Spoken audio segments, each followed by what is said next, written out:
In 2016, we witnessed one of our country's most contentious presidential elections. Donald Trump won the presidency, and Hillary Clinton won the popular vote. But who did most Americans support? Nobody. I am not registered to vote. I haven't voted. I didn't vote in the past election cycle. I do not vote. I don't think I'm going to vote. Nearly 100 million eligible voters did not vote. This is the story of perhaps the most important voice in America yet to be heard. The 100 Million Project.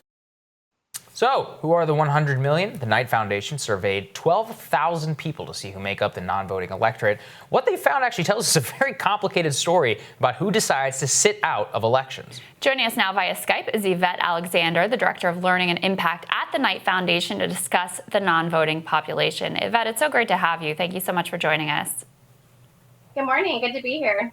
Absolutely. So what did you learn about, were there commonalities between the people, the 100 million potential voters who decide to sit out in elections?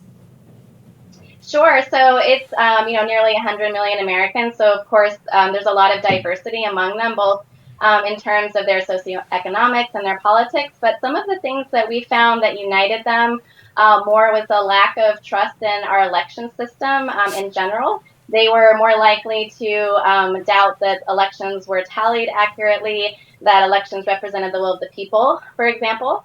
And they were also more likely to engage less with news and information, and to say that they felt uninformed on candidates and issues come election time.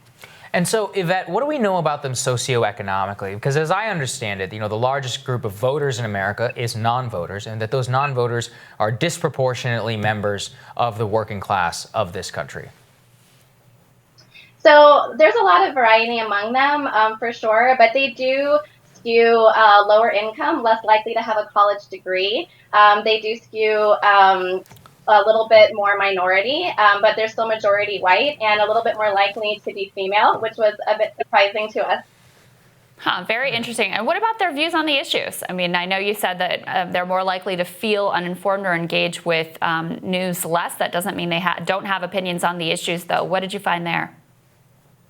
Sure. So they really run the gamut of, the ideological spectrum. So there are non-voters that identify with the two major parties, or others that identify with independents. It broke down kind of in thirds that way.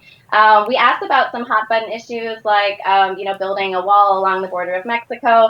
And we found that non-voters were a bit more likely than active voters, those who come most consistently to the polls, to believe that that was a good policy. But they were also a little less likely to want the Affordable Care Act repealed.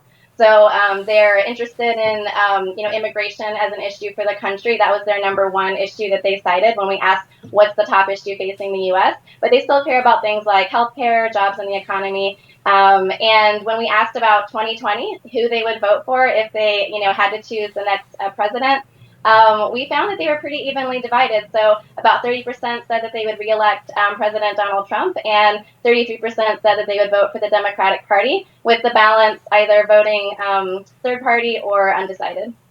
Yvette, very interesting. One of the things I actually saw, I've been fascinated by the story. I've seen some of the write-ups on it in The Atlantic and all that, is actually that if you poll, the way that these voters vote are actually not very well represented in either party, is that they seem much more socially conservative and economically liberal, and yet neither really is represented in major party currently. That's correct. And so, by virtue of the fact that they don't participate in our elections, their voices aren't heard. We're missing, I think, contributions from this part of the electorate that's not extremely aligned with either party platform. They care about a balance of issues or a mix of issues that kind of fall both ways. They also care about, particularly younger ones, care more about issues like the environment and gun control and things like that you don't hear spoken about quite as much on the campaign trail. Right. So interesting. And are there any learnings we can take from this study about how we might have successful programs to engage more of our citizens in taking an active role in our democracy? Yes, it's a good question, and I think there are a lot of learnings, both some short-term, some maybe a longer game in terms of encouraging voter participation. So I think one of the things we're taking away is there's room for both parties to cultivate or to re-engage these these non-voters that are not currently participating.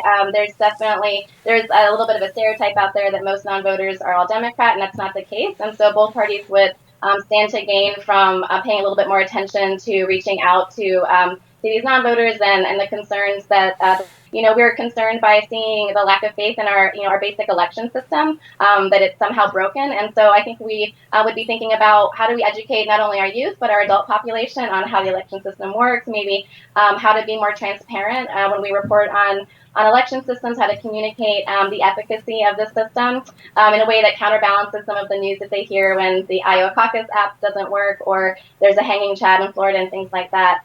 Secondly, I think there's a big question around news and information. A lot of the non-voters that we studied are more disengaged with news in general, kind of chronically.